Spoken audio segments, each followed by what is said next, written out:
Olá, o meu nome é Elisângela Granadeiro, eu sou aluna do mestrado em Comunicação da UFJF com ingresso em 2020 e a minha orientadora é a professora doutora Cristina Ferraz Mussi.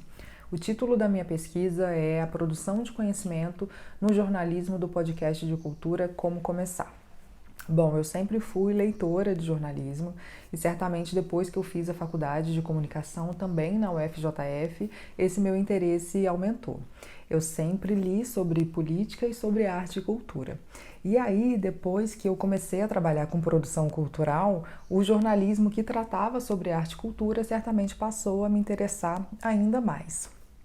Lendo sobre arte e cultura pelo jornalismo, eu entrei em contato com o podcast de cultura Como Começar, que é produzido pelo Nexo Jornal, um jornal nativo digital brasileiro.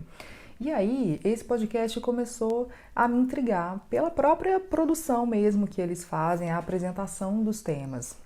Eu ficava com a sensação, ouvindo esse podcast, de que eles não estavam simplesmente apresentando informações sobre literatura, música e cinema, não que apresentar informações seja uma coisa simples, mas eu ficava com a sensação de que a produção que eles estavam fazendo estava colaborando para a produção de conhecimento sobre aqueles assuntos. E aí eu fui começar a investigar sobre isso.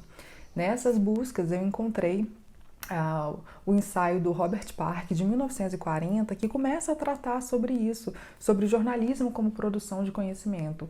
É um ensaio que tem o título A Notícia como Forma de Conhecimento, um capítulo na sociologia do conhecimento.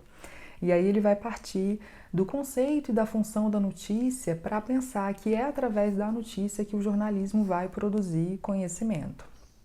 Aqui no Brasil, um dos primeiros pesquisadores que vai tratar sobre esse tema é o Adelmo Genro Filho. Posteriormente, outros pesquisadores são Eduardo Medici, Lilian Sponholtz, Alerte Cerqueira, Alfredo Viseu.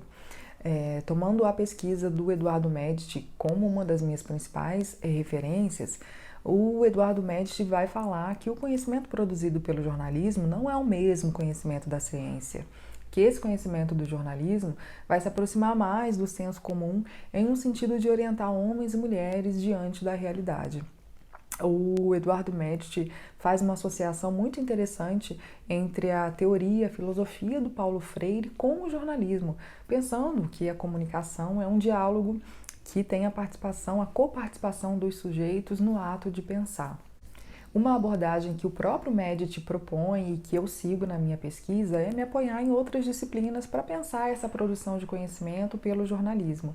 E aí vem uma contribuição muito importante do linguista Teun Van Dijk, que tem um trabalho sobre psicologia do processamento de textos, cognição social e produção noticiosa. O Van Dijk vai falar que a notícia é uma complexa relação entre conhecimento conhecido e conhecimento desconhecido, e que as pessoas vão formar modelos mentais a partir das experiências que ela tem ao longo da vida e também a partir do próprio contato que elas têm com a produção noticiosa do jornalismo. Toda essa questão relacionada com a produção de conhecimento pelo jornalismo precisa ser pensada também a partir do próprio formato do meu objeto de pesquisa, que é um podcast. Então, além de questões relacionadas com a própria história do podcast, com o mercado no Brasil que se aquece especialmente a partir de 2018, interessa investigar também a própria produção sonora. Então, por ser um conteúdo de base sonora, eu busco por referências sobre rádio e estética radiofônica. E aí a minha metodologia vai reunir, além da análise de conteúdo dos episódios, também uma análise dessa estética radiofônica presente nesses episódios, para analisar alguns elementos como a fala, o ritmo de fala, a música, o silêncio. Os 2 primeiros capítulos da minha pesquisa estão escritos. Agora eu estou numa investigação para buscar por iniciativas de jornalismo e de jornalismo cultural que possam ter propostas similares com essa do podcast Como Começar. O próximo passo é decidir se realmente essa parte teórica cabe na pesquisa, se ela vai entrar, e a partir daí partir para a análise propriamente dita dos episódios de literatura.